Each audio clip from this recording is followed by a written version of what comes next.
Hey, Matt from Woodworking here, and today I have kind of a special project to share with you guys. So as most of you guys know, my wife is an artist, and she ran out of canvases. So I remember way back in the day when I was taking art classes in college, we had to learn how to make our own canvas frames. So today I made a quick canvas frame and stretched a canvas. Not the greatest work I've ever done for her. But it was quick, took about 10 minutes from start to finish. And I thought, so hey, maybe other people might want to know how to do something like this. It's really quick and simple, definitely doesn't need a lot of precision tools. And it's really, really easy. I have a piece of plywood here. It's not a great quality of wood, and it really doesn't need to be a great quality of wood. I've measured off, I believe that's exactly 8 inches from here to here. So I'm going to take the saw, I'm going to cut straight down this line. And so it should be 8 by 11 inches. It should be a perfect rectangle. Now, ideally, I would be doing this with a chop saw or a bandsaw. But because I don't have that, I'll be using the circular saw. I just have to be very careful to make sure that it's straight. If it's not perfectly squared corners for this particular project, it's not a huge deal. But you want to be as close to square as possible, so try to use a square to draw your lines before you get started. All right, you can see that I have created a border. Now what I did was on my square, I have a 1-inch side of the square, and I went around and I created a 1-inch border. And the next step is to take this part that's in the middle, that part right there, and to hollow it out. So what I'm going to do is I'm going to take my jigsaw. I'm going to, let's get the angle down here like this. The jigsaw is not plugged in, don't worry. I'm going to come at it like this and push down, and as the blade goes into the wood, I'm going to level the jigsaw out and cut as close along the line as possible. Now it's not going to be perfectly straight, but that's okay. It doesn't need to be perfectly straight. Remember, the wood is not actually the important thing. It's what goes over the wood. And that is not my department, that is my wife's department.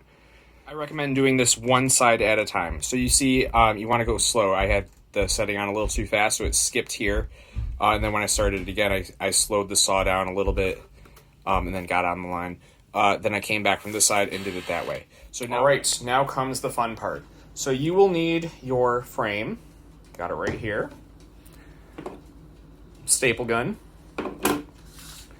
And you will need your canvas. You can see there's water. This paper has been soaking for about an hour and a half. Probably could soak for a little bit longer, but I've never used this paper before, so I'm going to be a little bit careful.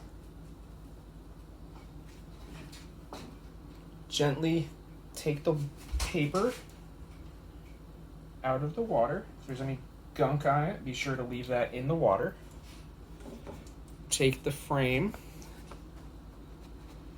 We want to slightly bend the paper, and then starting from the corners, we want to staple it. Then we go to the other side, and we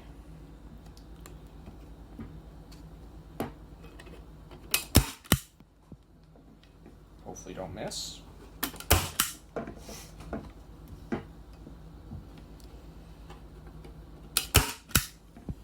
Staple. Fold it over. It doesn't need to be perfect. We can clean it up later. Staple. Staple. Staple. And this side, unfortunately, is a little too short. So we're going to have to try to make the best of it. Staple. And that looks like it's going to get as good as it is. I made this. It's not perfect, but once this dries, it'll be a nice canvas. And then we can clean it up after it dries. Thanks for watching. So hopefully you learned a little bit of something. So rather than going to the store next time and spending $12 on a canvas, hopefully this can save you a few dollars. You probably have some plywood laying around at home, and canvases are less than $1 if you just buy the sheets. So this is a really easy project. It will save you a whole bunch of money, and it's fun too. The only thing I would recommend differently is make sure you center the paper a little bit better than I did. Like I said, it's probably been about 18 years since the last time I did this. So I could definitely improve upon it. But hey, there's always tomorrow. Take care, guys.